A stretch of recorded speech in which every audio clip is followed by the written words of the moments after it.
యెషయా రాసిన గ్రంథము 19వ అధ్యాయంలో ఒక మాట రాయబడి ఉంది. నీతో యుద్ధము చేయు వారితో నేను కూడా యుద్ధము చేస్తాను. దేవుడు మనతో కూడా యుద్ధం చేస్తారట. యుద్ధము అనగా అపవాదిని ఎదిరించటం. కొన్నిసార్లు మనము జయించలేని విషయాలు ఉంటాయి. కుటుంబ సమస్యలు జయించలేము. శత్రువులు మన మీద కుట్రలు పన్నుతారు, మనం జయించలేము. మనతో మంచిగానే మాట్లాడుతూ ఉంటారు, కానీ ఎవరు శత్రువో ఎవరు మిత్రువో తెలియని పరిస్థితులు. కానీ ప్రతి ఒక్క అపజయాలకి దేవుడు జయాన్ని ఇస్తానని చెప్తా ఉన్నాడు. అంత మాత్రమే కాదు, కానీ నీతో ఎవరు యుద్ధం చేస్తారో నేను కూడా వారితో కలిసి యుద్ధం చేస్తాను.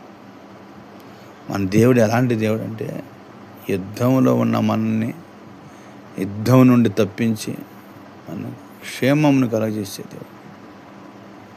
ఎటువంటి శోధనలైనా ప్రభు తీసేస్తాడు.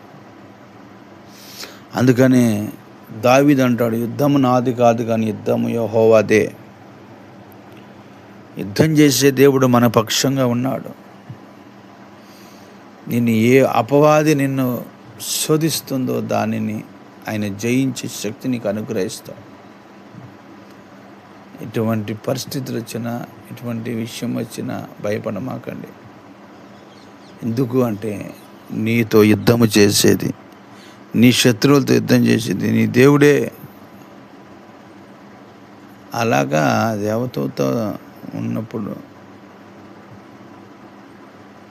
అటువంటి యుద్ధాలు జరిగేటప్పుడు ఎటువంటి ఆటంకాలు ఉన్నా నా ప్రభువు తీసేస్తాడు. నీ బిడ్డల విషయమే కానీ, నీ భర్త విషయమే కానీ, నీ కుటుంబ విషయమే కానీ, ఆఫ్కోర్స్ ఏదైనా కావచ్చు, ప్రభు వాటన్నిటి నుంచి నీకు విడుదల చేయబోతున్నాడు.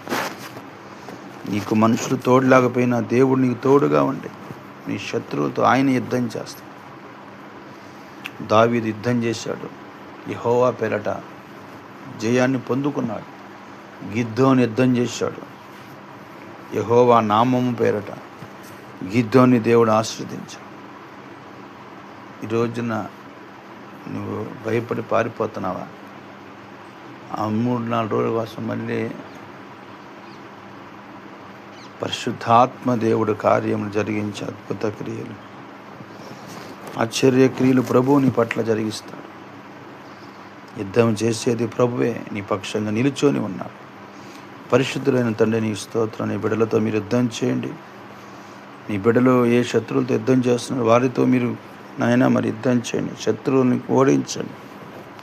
కుటుంబంలో ఎటువంటి ఆర్థికమైన పరిస్థితులు, కుటుంబ పరిస్థితులు ఎంతగా వచ్చినా వాటన్నిటిలో నుండి ప్రభు వారిని తప్పించి, వారిని దీవించి, వారి కుటుంబానికి శాంతి సమాధానం కలిగించాము. యేసు నామములో ప్రార్థన సమర్పించుతున్నాము తండ్రి.